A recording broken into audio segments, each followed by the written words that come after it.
to the GIMM 375 final assignments. Now, for GIMM 375, unless things do change, there really isn't another final assignment. More so, you're going to have a final presentation.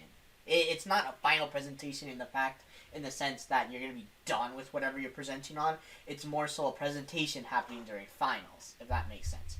For this final presentation, you're going to be showing off your VR game that you've been working on essentially for the past year or so to the staff. And the main point of this presentation is just so that the staff can actually see where you are in terms of progress for your game, and also give you some additional feedback, whether that be to focus on one specific feature of your game, whether that be to be like, oh, I like this feature, or just general feedback, or it could be stuff like, you need to start working on this a lot more.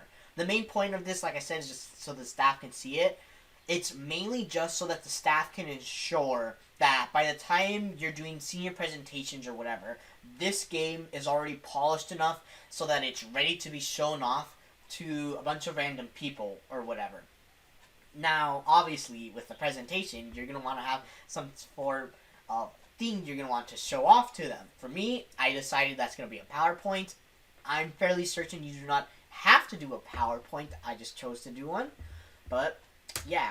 So, with the PowerPoint presentation, whatever, you're supposed to be explaining what exactly is your game. Because, obviously, the teachers are not going to remember anything about your game from, like, 290 or whatever. So, you have to explain to them what it is the game is about, general gameplay loops, all that stuff. I had a story. You do not need to include, like, a story section. You do, however, need to include a game demo. Now, the name is obviously suggesting that you need to have some sort of gameplay here. And as such, this would be a segue for you to move on to the VR actual live gameplay demo of this. So, let's move on to that then. So, this is the VR demo that I was talking about. Now, with the VR demo, you're essentially just supposed to show off, well, what you've been doing for the last year. The main point of this is just to do kind of like a walkthrough of what you're expecting your average game loop or whatever to be like. So for my game, you can see instructions right there. Stop students trying to steal your hamster. Obviously, this student is not stealing the hamster. They're just walking around very weirdly. You do not need to have your game stuff finalized at this point. You are, in fact, they're probably not expecting you to actually have anything finished by now. All the staff really wants to see is to see what work you've been doing and kind of like what are your future plans. So for me, the work I've been doing is to have like some basic VR interaction stuff. If I can hit this character. Okay, that did not go through, whatever. But the idea is that, like, if you hit the character, it disappears, and that's supposed to be like, oh, wow, you've done that for work. We can see that, or whatever. I cannot hit this guy for the life of me. Oh, well. So that's one thing I've done. Another thing you can see that I've done is have this, like, CCTV camera system thing, or whatever. And that's supposed to control, like, the camera or whatnot. Now, you don't have to have a CCTV camera. Obviously, you have something more akin to your individual game. But when you do show off your game demo, teachers may give you some specific feedback based on things they saw. So for instance, for me, they told me that they did not really see that much of a point to the CCTV cameras for now, because as you can see, most of the cameras are inside the classroom, an area you can see. So they may try to provide some additional feedback based upon like what it is you're actually showing to them. And then again, like I said, you do not need to have everything done at this point. So you can feel free to tell them that you're already working on a solution to something that they may bring up. So for me, there you go. So for me, I'm already going to be working on expanding this environment to a much bigger area. So the CCTV cameras will serve a much bigger importance since it's not just going to be in one confined area. That is the basics of the VR demo for the most part. You're free to show off any other things you're proud of with the VR demo. Like, I don't know. I'm proud of that poster right there. If you want to, you can go ahead, but that's the basics of the VR demo you're going to be showing off during your presentation. On top of having the actual VR stuff, you're also free to show off like all the things you're proud of that you've been working on this game for like the past year or so. Now, for me, I am not a very good programmer. I do not like programming as much as I like drawing.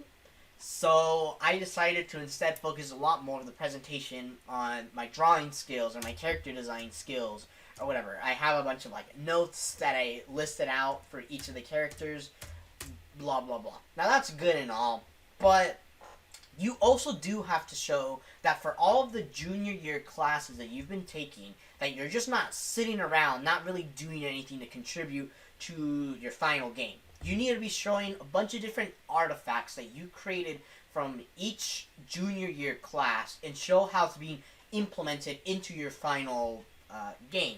You need to show for 370 all the 3D models you've been making. You need to show for 360 all of the sound effects and music that you made for your game.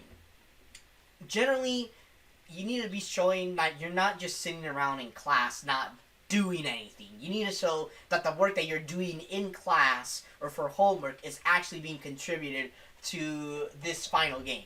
So for me, I decided to focus a portion of my presentation on me actually working on a specific character model, which for this case is supposed to be like this goat character or whatever. You can see I did like a lot of character design, concepting, whatever. But right here, you can see is where I actually implemented a lot of the skills that I worked on for 370 into here. And as you can see, here's some of the other 3D models. Like I said too, you also do need to show off some other things that you've been working on. So here's some of the code that I worked on. Your code may be more advanced, less advanced. You do need to have code shown off here, but I think in terms of the actual code you show off, it doesn't really matter too much. On top of having a bunch of actual like game design, game element things, you also do need to show that you can do UX testing for this stuff too. Now, for me, you don't need to have these two pictures. All you really need to have is to show what it is you were trying to do with your UX testing. Like, what were the goals of your UX testing? So here are my goals. I wanted to test out all this stuff. And then you also need to show kind of like the results of your UX testing in the end. You need to show off, how good or how bad something was perceived in the testing. Other things.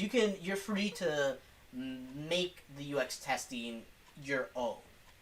But by the end of it, you also do need to show kind of like your overall opinions and future plans for this game. Now, for my VR game, I absolutely hate it. I do not want to work on this anymore. For your VR game, you may want to continue working on it. So that is up to you. I will be back because I think beans are burning.